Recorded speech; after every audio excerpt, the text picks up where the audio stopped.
everyone, and welcome back to the Travel Mug Podcast. We're so happy that you're here, as usual. We've been busy getting ready for this fun episode. We're going to take some time to talk about some common travel mistakes, but rather than just sort of tell you like what not to do, we're also going to make some suggestions on how you can maybe also avoid these mistakes. Now, a bit of a disclaimer, our suggestions to these mistakes are simply just that, suggestions. As always, do your own research and make your own choices like about what's best for you and your travel plans. Don't come back to Jen and I and say, you told me to do this. Yeah, don't blame us if things go wrong. At the end of the day, it's up to you. But before we dive into that, Jen, how have you been enjoying the sadly dwindling weeks and days of summer? I know it's going by so fast. It's been good. I had my first like real beach day recently, like coming up to the end of August, but the water, we went to Beach Meadows. It was actually like pretty warm and I got in 3 times, which that's exciting. Is crazy. But I decided to extend my summer by booking a lovely trip to Orlando. It's so exciting.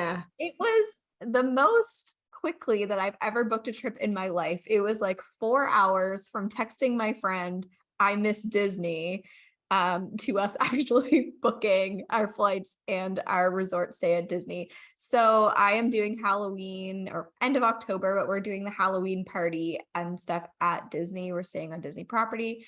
My first trip to Disney since the pandemic. Usually we go yearly. This is a big thing. We're just doing a quick trip, like 4.5 days. So just the 2 of you or 4 of you? The 2 of us. Yeah, just me and my friend. We're leaving our husband's home. So love that. We've done Disney before together, the 4 of us in 2019, which is the last time I was there. So yeah, I'll tell you all about it when we get back. I'm excited. Well, I can't wait. And I'm so seriously happy for you. Like it makes me feel like all is right in the world with you going back to Disney. Yay! What have you been up to? How's the end of your summer?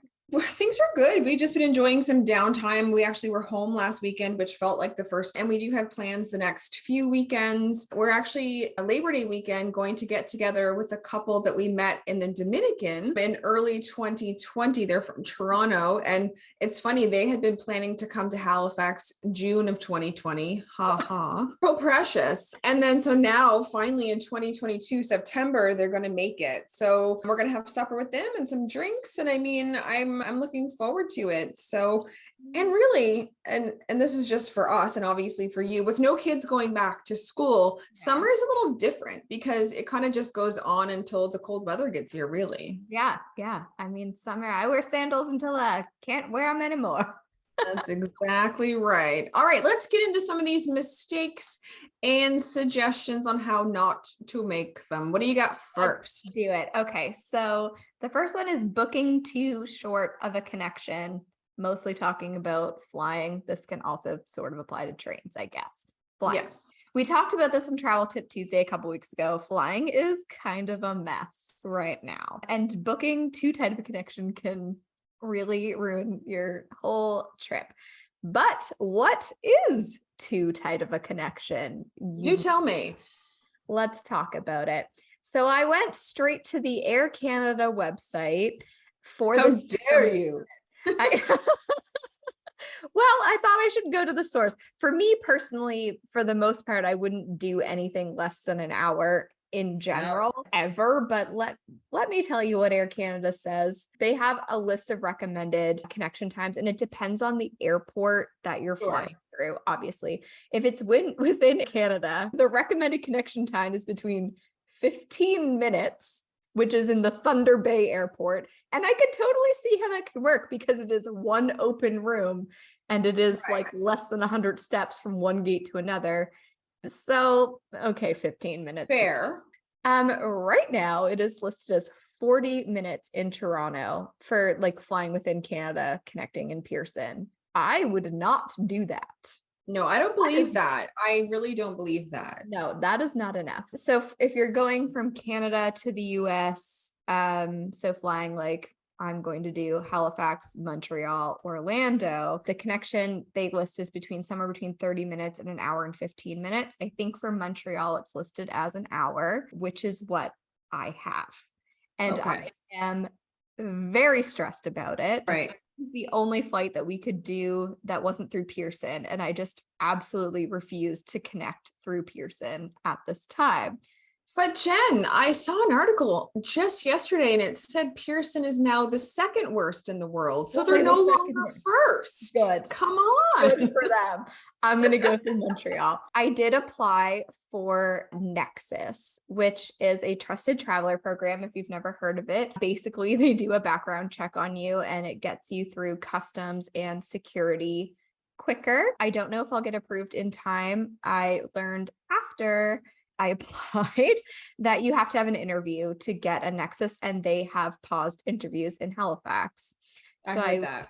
Yeah. So, and I thought maybe they'll do a virtual interview. They only do that if you're renewing, not applying for the first time. So unless I drive to Maine, I probably will not get my Nexus. Now, would your travel companion have one? Because really, what would be the point? We applied as well. Oh, I see. Okay. Yeah, we both applied for it. Honestly, it's $50 US. It's good for 5 years.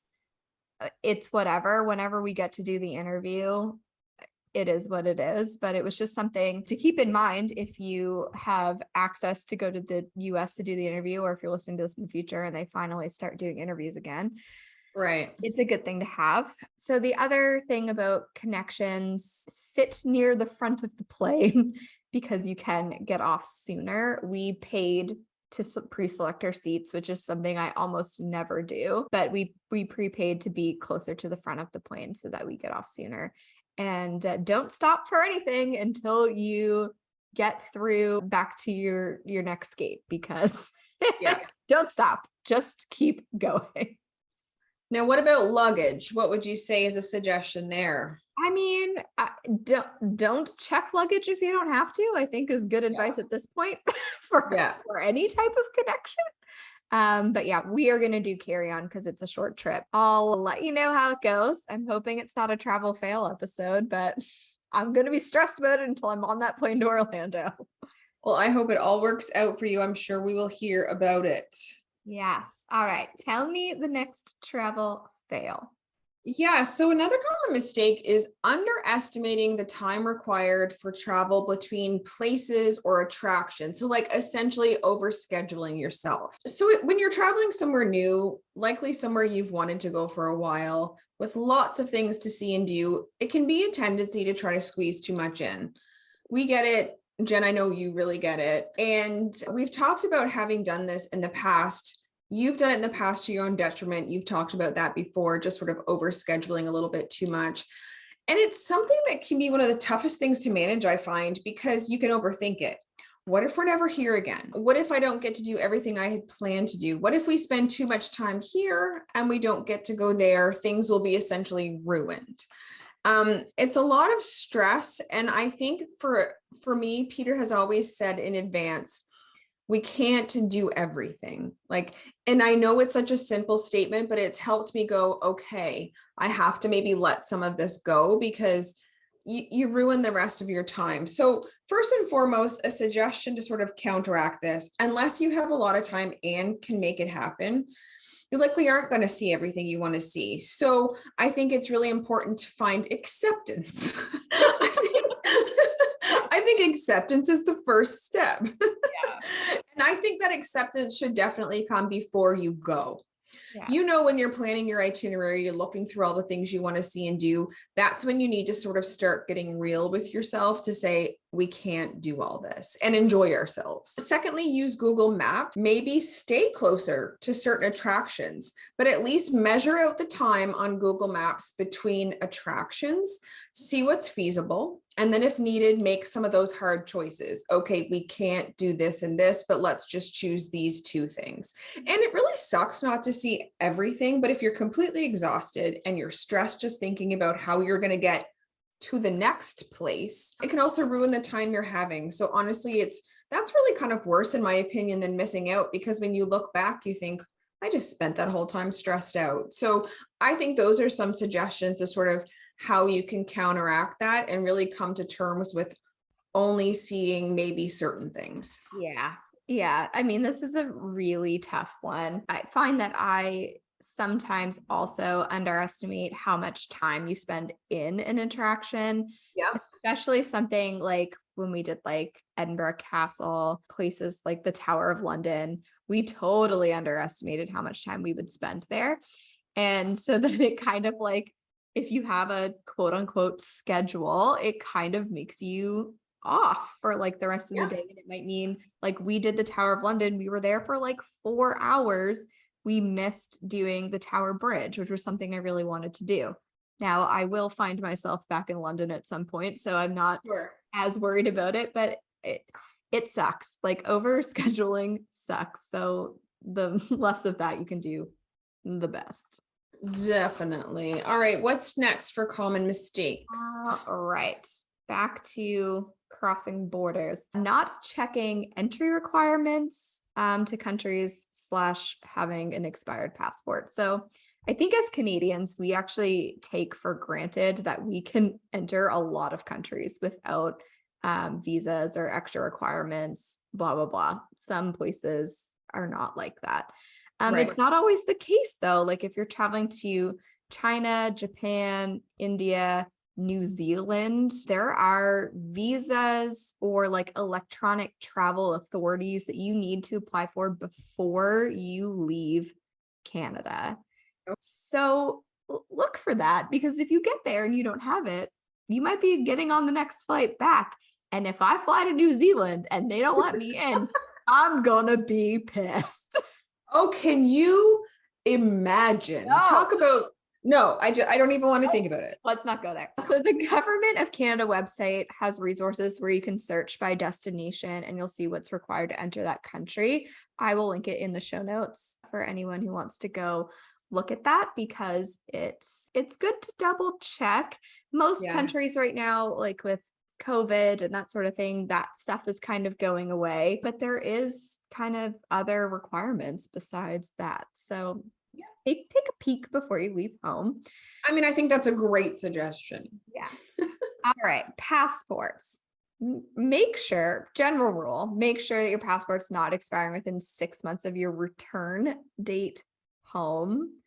Some countries require up to 6 months, some it's 3 months, some it's like, it's so random to me what it is. Think that is also listed in the website that I'm linking in the show notes for the destination thing. I'm pretty sure it is. Okay. You'll be able to look there. Make sure your driver's license or other ID is not expired. This recently happened to a friend of mine. They got to the airport to fly to a Canadian destination and realized that their license had expired like 2 weeks before and didn't notice. No. And then they had to drive home. Luckily lived within like a 30-minute drive of the airport. Had to drive home, get their birth certificate, and then drive back to the airport. Wow. Luckily, they had gotten to the airport very early so they could accomplish all of this before they got to their destination. Holy moly. Yes. And make sure the name on your ticket matches the name on the passport. Do not book flights under your married name if your passport is still under your maiden name. Even if you have a marriage certificate, it's not enough. Also happened to a friend of mine recently. I don't think they listen to this podcast, but they should. In hindsight, though, it will not assist them. Thank you for inspiring this episode with your terrible mistakes and posting about it on Facebook. What a sin. Those are some, and see, that is some human error stuff that can be avoided. It can. And, I sort of did this when we were going on our honeymoon.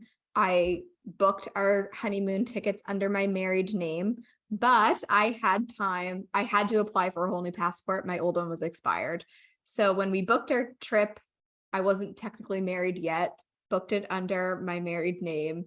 And then right after I got married, like literally days after I got married, went to the DMV, changed my license, and then applied for a whole new passport. And I had months and it was fine. If I didn't do that correctly, it could have been a disaster.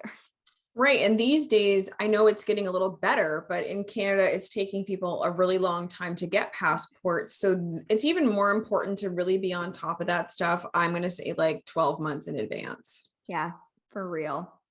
All right. Mhm. What's next? All right, well, let's talk money. So, a common mistake is having no local currency and only relying on credit cards, especially in more rural areas. In our everyday lives, a lot of people still carry a bit of cash on them just in case. Case in point, like a month ago when Rogers went down all across the country, debit machines were down everywhere. I'm sure that was helpful. I'm not one of those people, but kudos to people that are. And really, it should also be a rule of thumb when traveling. So I know it can seem counterproductive to be carrying a debit card, a credit card, and then have to get foreign currency. But here's why it's a good idea and like how to get the cash. So in big cities, honestly, it's likely not going to be an issue, but it could become an issue if you travel outside the big centers into more rural villages or towns. So some will have debit or credit machines, of course, but likely you will come across places that don't. I know it was an odd situation for us in Switzerland. We didn't have Swiss currency. It was fine, but then their debit and credit system was actually down. So we went to the grocery store. Luckily, we had euros on us. They took the euros. But if we needed Swiss currency, we would have been out of luck. And if we didn't have euros in cash form, we would have been out of luck and I would have been hungry. Yeah. And like no one wants that. So a suggestion really to counteract this is you can usually get cash locally when you arrive at your destination from local bank machines. Try to find one in an actual bank. That's probably going to be your best bet. And remember, whenever you're getting cash out or paying with your debit credit, as an example, it asks you which currency, always choose the local one. Another fail-proof suggestion is to get cash at your local bank before leaving your home country. If you're going somewhere uncommon that requires something like other than the pound, the euro, or American money, you might want to go to your local bank in advance and actually order the cash because they don't keep like whatever they spend in Romania on hand. Right. So they actually have to order that in. So that will take some planning ahead. We definitely don't recommend changing your money at the airport as the rates are usually very unreasonable because they have you. And also if you choose a currency exchange company, so a booth that's not a bank, let's say, check their rates and their fees. There's usually fine print posted because they often do not have your best interest in mind. We actually just watched a Travel Honest Guide is the name of the YouTube channel, and he talked all about currency exchange companies and how low their ratings are. So you could also check ratings of places before you utilize them. So really, fail proof is getting it before you leave home. Yes. Yeah, that's what we usually do. Yeah. And even for the easier to get currency at a bank in my small town, they still had to order in my pounds before. Right. They had some, they just didn't have as much as I wanted. So. Well, last of the big time spenders, they didn't have all you needed. Now, all right, next fail /mistake, shoe choices. Bringing new shoes. Mostly packing shoes is one of the hardest things for me. I spend like a lot of time deliberating my shoe choices. And we all should know that wearing new shoes on a trip is a bad idea, like blisters. Does any more need to be said?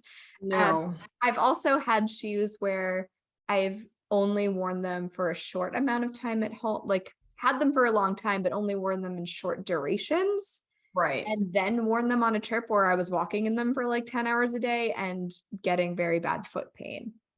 Don't do that. So suggestions, look at your activity choices, comes down to the type of trip you're taking. Beach vacay is totally different from hiking, right, etc. Decide what you need.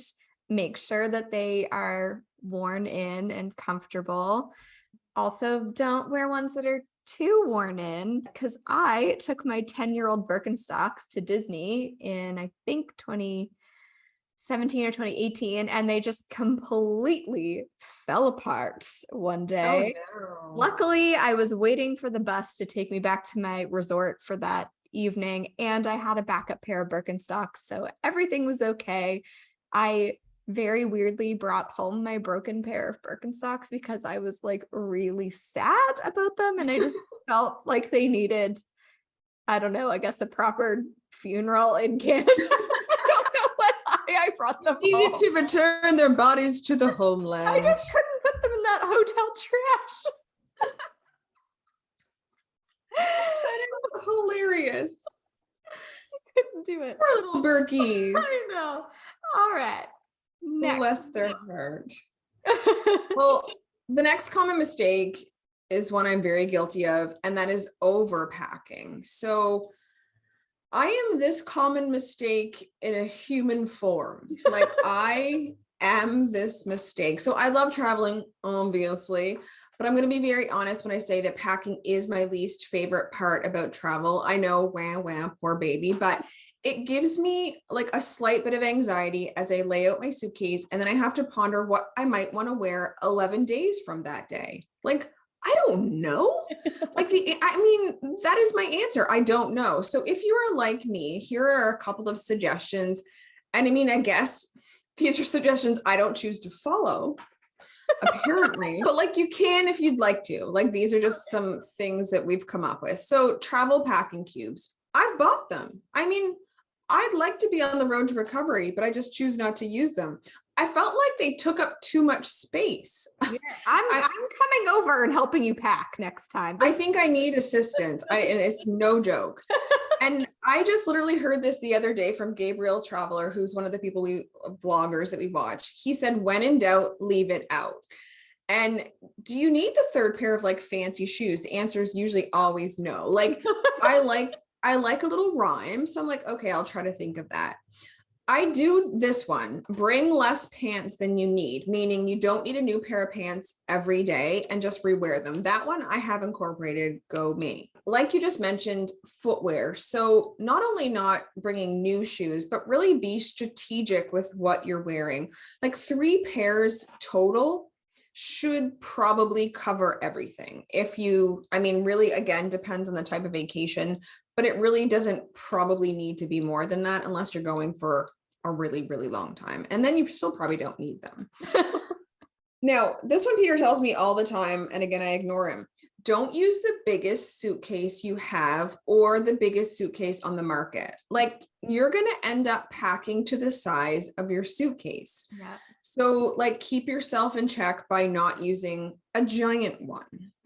Do your research on the weather conditions that are typical for that time of year. So you don't pack items you don't need for where you're going. You don't need a sweater in the Caribbean. Just tell yourself these things. And if you want to bring like one, because in the evening when you're sunburned, it might be a little coolish, just bring one. I mean, Megan, really. Remember, if you forgot anything by trying to downsize, not always, but likely you can pick up an item where you're headed. And unless you're going to like literal Siberia, you probably can pick up an item. And maybe even there, I don't know, I've never been. No. And then my final suggestion is to download our packing list from the show notes. I mean, let Jen help you because it's obviously not me. And I think I should probably download it. So these are some suggestions I'm going to take to heart, but I overpacked for my last Europe trip, and there were times where it made sense for us to make the walk to the car from maybe a bit of a distance away. And I literally hated myself every second of that walk as I pulled all the things it felt like I owned. And I need to do better. And that's my future travel goal. Thank you. Okay. You heard it here. You heard it here first. I'll be over next time. Wonderful. I look forward to it. Perfect. What do you got? All right. Skipping insurance is our next mistake. And I know how tempting it can be to skip buying travel insurance because most of the time things are pretty okay and you don't need it. But until you do. And then when you do need it, you're like, thank God I bought that. I had a moment. I'm not going to lie to you. After I booked that Disney trip, I was like, do I need travel insurance? And I was like, yeah, I need travel insurance, you big dummy. Yes, you right. do. What if we just lived through? What? Yeah. Like, where have you been? Okay. I went down an insurance rabbit hole. So you don't have to.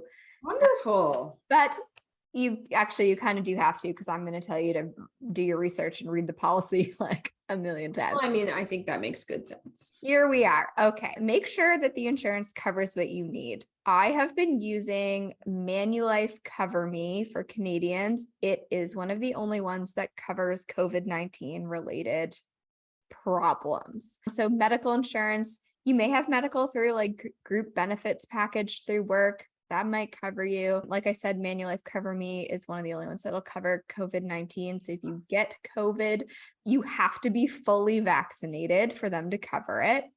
Seems like a fair thing. For any medical to be covered, a lot of the time you have to call your insurance first before you seek medical attention. So just make sure you do that. Pre-existing conditions may not be covered depending on what they are. Do your research, read your Definitely. It also might depend on your age as well. So the other type of insurance, trip interruption and cancellation. So that reimburses you for prepaid, non-refundable, non-transferable portions of your trip when your trip is canceled or interrupted due to a quote unquote covered event. Right. Yeah. Could be missed connection, airplane thing, sudden unforeseen illness, death of you or an immediate family member or traveling member. Don't think about that. I thought this one was interesting. Getting pregnant after you've booked your trip. So you've booked your trip, then you found out you're pregnant, and then you're due within 9 weeks of your travel date. Oh, wow. Yes. Natural disasters, not getting a visa issued to you due to no fault of your own, getting things like jury duty. There's a whole bunch of other things. Read your policy.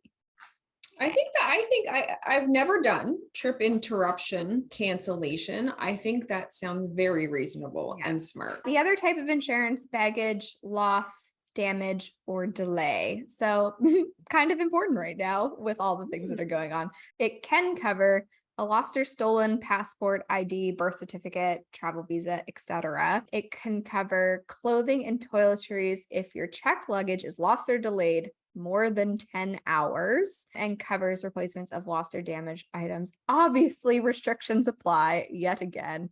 Read your policy. All of this information that I am telling you is from my policy coming up with Manulife Cover Me. Not sponsored. I wish it was, but this is what I'm using. Here we are. So did Manulife Cover Me for Canadians cover all the things you just mentioned? Yes, I bought the all-inclusive package. They have like just a medical, and I can't remember what the other options. I bought the all-inclusive, so that is what's covered for me. Do you mind sharing the cost? Not to put you on the spot. Yeah, no, I mean, it was $150. So it obviously the cost changes depending on the length of your trip, and you have to put in your age and that sort of thing. So it can vary, but that's how much it cost me. And like, honestly, if I have to use it, obviously it's $150 well spent. And if I don't have to use it, well, it's $150 peace of mind. Exactly. Yeah. I mean, that's exactly it. I like that. Okay. Good food for thought there.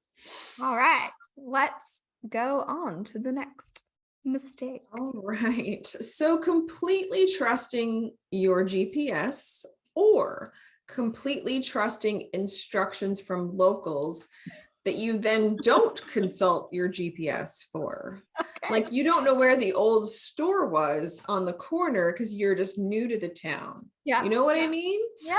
So I'm sure we've all heard like horror stories of like people blindly trusting their GPSs and ending up in lakes, or wanting to go to their hotel and somehow ending up in a cornfield. And these are like true stories. And while most of them are funny, I mean, it can be dangerous at times to completely and blindly trust technology or the directions of other people. So if someone's nice enough to give you directions and you have access to a GPS, but it's like a local nuanced place that maybe your GPS isn't telling you, I would still try to double check, or vice versa. Like you really need to have your wits about you. And if your GPS is telling you one way, you can ask a local, double check with them just to reconfirm that your GPS is not lying to you, or that your maps and the GPS are old. That is possible as well. If you're not using sort of your maps on your phone, but an external GPS, those could not be updated maps maybe. And we haven't had any major mishaps. We use GPS a lot because we do a lot of road trips, but in Iceland, we did follow the GPS. We took a wrong turn, not realizing it. It was almost night-ish, and we drove for about 25 or 30 extra minutes. We finally really started to think, this doesn't feel right, as the scenery wasn't what we expected. So luckily nothing bad come from it. We pulled over, did some recalculating, and got back on track. Really the only issue there is you lost some time. Right. And then in Switzerland, we did see a road sign that likely was telling us not to go that way, but we couldn't read it due to the language barrier. So off we went against our instincts, but the GPS was telling us to go that way. Right. And we weren't from there. Yeah. So eventually the road just stopped due to construction. And then we had to make our way back out and then hope the GPS picked a different route. Right. Because it kept telling us to turn around, turn around, turn around. Anyway, we did hear from other travelers about that same diversion, and they did the same thing we did. So that made it hurt a little bit less. Yeah. So really our suggestions with this one, if you haven't been somewhere before, it's going to be tough because of course you don't know, but just keep your wits about you. And really that is the biggest suggestion. If you know you're supposed to be in a more populated area and somehow you're in a wooded area, you've likely taken a wrong turn. If you see a road sign with X's on it or what looks like do not enter, maybe trust that. Even try to translate with your phone if you have service. If something looks dangerous, even though the GPS is telling you to go there, just don't. It's a good balance of trusting technology, but also paying attention so you don't, end up in a lake. Yeah. Yeah. I mean, that's fair. That's totally fair. The only GPS mishap, we've had not really GPS mishaps, but when we were in Cape Breton doing the Cabot Trail, we had our GPS on and it kept telling us to drive down the ATV trail. Oh. And we were like, no, we don't think we're going to. No. And then once when I was in Minnesota with my best friend, it was keep in the left lane and make a left. And we did. And it took us to the airport. And we were like, are you just trying to tell us to fly home? What are you doing? We're driving back to Canada, not flying. That is bizarre. It was very weird. All right. Next travel mistake, not learning any of the local language. Maybe you should learn do not enter. Maybe. If you're driving. It's a fine suggestion. I think as English speakers, it can be very easy to overlook that not everywhere speaks English. Which, yeah, especially if you're used to traveling in Canada, the US, the UK, that sort of thing. It's also pretty common for some other countries to translate for us on menus, websites, etc. Road signs. Road signs. Doesn't excuse us from not learning any of the local language. So take some time before you go, honestly, and learn maybe some common phrases. Hello, goodbye, thank you. How to order in a restaurant is very helpful. For us, learning the words for Ryan's food allergies is nice. And then you see it on a menu and you're like, oh no, not that. Can't go there. Yes. So just be courteous and try to learn. I mean, obviously you don't need to be fluent, but just a little bit. And I think too, even learning the phrase, do you speak English in that language could also be really helpful. Yeah. Yeah. I found it really funny when we were in Paris that, we speak French. My husband speaks French much better than I do, but we can carry on a conversation for the most part, and they would immediately switch to English and we're like, but we're trying. I'd like to use it. And they're like, we don't want to hear you try to talk like that. You and your Canadian, I'm sure we had a very weird accent, but oh well, you tried. You did. Yeah. All right. Last travel mistake. I know. And I think we've touched on this in bits and pieces of other episodes, but I really do think it's worth mentioning again. And that's choosing to eat only where tourists are eating or eating at only chain restaurants. Now, when you're traveling, creature comforts can be important. You're going new places, you're doing new things all the time. And when you're somewhere new and you totally sort of get overwhelmed a little bit, something that seems familiar seems good. But a common mistake people make, though, is eating exclusively like either where tourists eat, and that doesn't mean it's chain restaurants, but it's sort of geared toward tourists, or choosing those chains because they know it and recognize it. So our suggestion with this one is to get outside the tourist zone safely, of course. So you will find more authentic food, and it's often less expensive food because, again, it's for locals. So that both of those sound great to me. And it can be scary to try something new, but use the opportunity of travel to sort of expand those horizons, not only with sightseeing, but also authentic cuisine. I mean, sprinkle in some comfort food, some cheaper food, whether that includes the grocery store or chain food, but ensure you try some of the local stuff where locals eat, and you won't regret it. And if you do, then we'd love to hear your travel story. If you end up regretting it and you're like, why did I listen to them? Well, come tell us about it. I mean, we'd love to hear a travel fail. We all know this, but honestly, you probably get cheaper, more authentic stuff, but mix it up a little bit, I guess, is all we're saying. That's what traveling's about. Yes. Love it. Love it. Love it. Yeah. That is it for this week's episode of the Travel Mug Podcast. As always, thank you so much for tuning in, being here with us. We love doing the show, and we're just glad that you are here for the ride with us. You can support us by buying us a coffee. It's similar to Patreon, but it's not Patreon, but you'll get access to extra content. If you'd like to leave us a review, that would be amazing. 5 stars on Apple Podcasts or Spotify.